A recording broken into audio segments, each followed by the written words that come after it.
Hey everybody, I'm Forbes Riley, and I'm here with a very special friend of mine and now a co-author. Please welcome Kevin Harrington. Kevin, you recognize him as one of the original sharks on Shark Tank and arguably one of the most innovative and successful entrepreneurs in this country. Maybe all the entire world. Well, Forbes, my co-host here, Forbes Riley, and a good friend of mine also.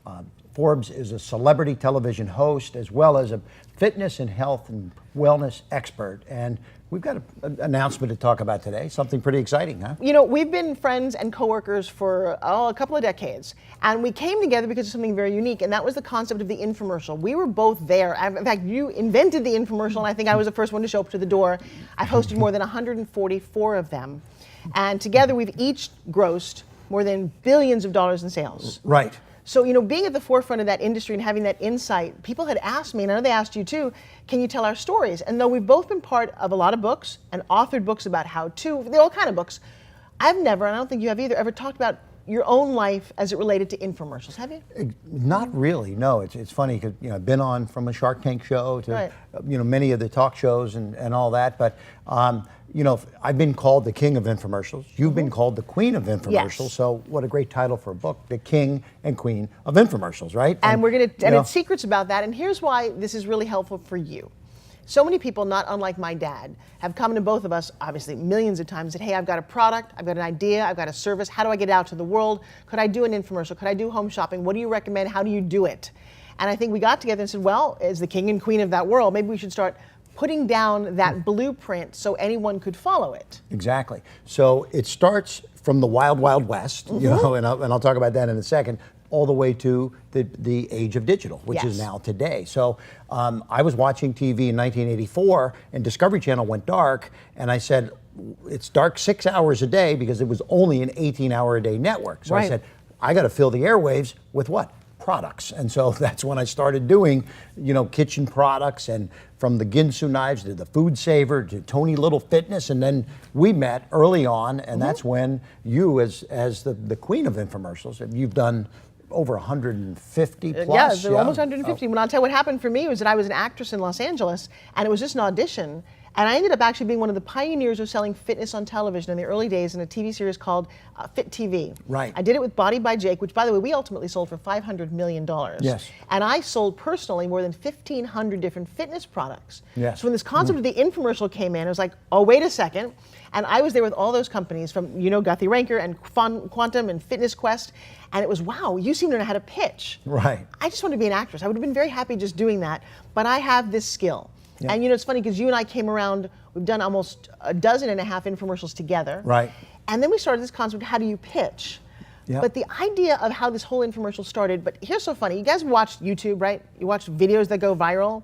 Well, you had the very first viral video. What was it? Yeah, so it was back in the mid 80s, and I'm watching this guy named Arnold Morse cut through a Coca-Cola can, through a muffler, through a pair of sneakers with a knife, and it was the Ginsu knife. And so I didn't invent the Ginsu, but I said, let me film that and take it to the world, and that's what we did. And we just turned a camera on. It was one take. We didn't stop him. He went 18 minutes, and that ended up doing hundreds of millions of dollars as a viral video in over 100 countries. And that's the beauty of the infomercial business and being an entrepreneur, because when you can have an idea and you can literally make millions of dollars. And my one book that I came out with was called Act Now: How I Turn Ideas into $1 Million Products, and that really was the beginning of that business.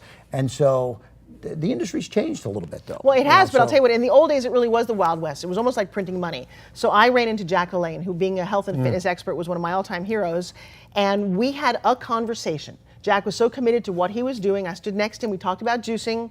That infomercial ran about 400 times a week, ultimately 8 years in 80 countries. That show grossed $1 billion. $1 billion. That's amazing, isn't it? And here's the other thing, too, that we're going to share with you in the book that you may not know. So you see all of our hits. I'll tell you what, there was one out of every, if you do 10 infomercials, 7 didn't work. Right.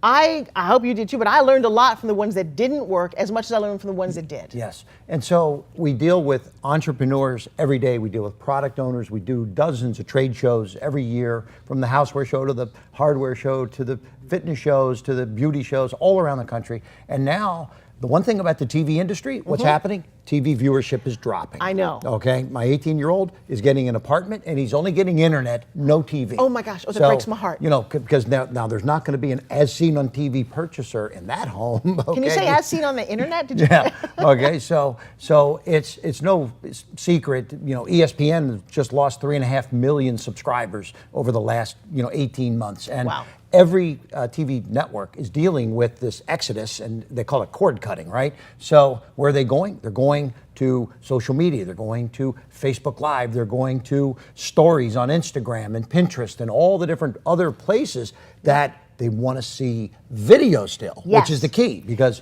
Well, and that's what's really important, and right. that's when the two of us started. The whole concept of what an infomercial was basically a YouTube video before there was YouTube. And so what we learned, the skills of actually shooting video and the value of video, and I've read some frightening statistics that by the year 2018, almost all of our advertising, as opposed to the pictures on a website, will be moving. There's a lot more value to it. Right. But the thing that we're going to bring to this book, not only the history of what we did, but how the structure of an infomercial and the power of selling is now on the internet. Yes. I, like you, I've been approached by a lot of young digital marketers, and this is what happened. They came flooding at us and said, wait, I've studied infomercials, I've watched you, I see how the pitch is, and I understand all that, or I think I do. Can you teach us or tell us? Yeah. And I'll tell you what, some of those videos now, they've exploded into major campaigns. Yeah, it's sort of the rise, the fall, and then the rise of video, because it rose through TV, dropped when TV dropped, but now it's back again in the social media arenas, and 60% of my business is now being done digitally versus 100% that used to be just as seen on TV. Well, and you combine that with your knowledge of how many pitches did you see on Shark Tank? Well, we saw thousands. I mean, 45,000 people every single year came to the show. Okay? And I think that many knock on my door going, can you help me too? Yeah.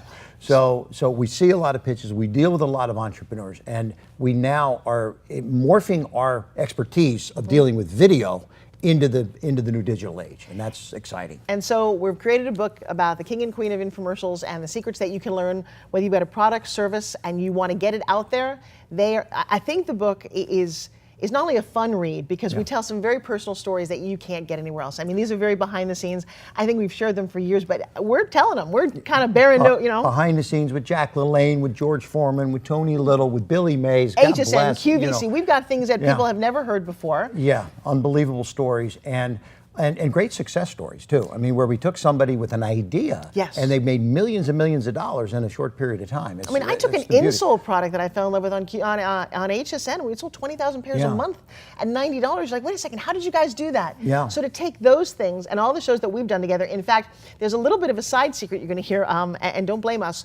But a show that we both created, I brought her to you, you made it successful. We did Kim Kardashian's very first television appearance in an infomercial about a steamer iron. Yes, exactly. I still own that footage. Okay. Yeah. And, you know, so from the Kardashians to nowadays, I'm working with the Flo Ridas and the Russell Simmons and all the modern digital opportunities that are out there. So it's sort of the king and queen of infomercials, from the wild, wild west to the new digital age. Yeah. We cover it all. And it's going to be a fun read and a lot of exciting stories and entertainment for anybody that's an entrepreneur, anybody thinking about starting a business, not just for product owners. Absolutely not. If you've got a service, just if you have an idea. You know, my dad was just an inventor. He unfortunately never got any of his inventions out to the world. And so my personal reason for getting involved in this is because I see the success that you have with people who just have a dream. And we've both been very fortunate, so we're going to share a lot of the behind the scenes stories and the future of where this is going, so that if you just got an idea, could you become a millionaire like that? The answer is yes. We've done it over and over again with people, and we'd love to do it with you. So the book is coming out, and we'll keep you posted. There'll be more information on this page, and thanks so much for joining us. Tune in.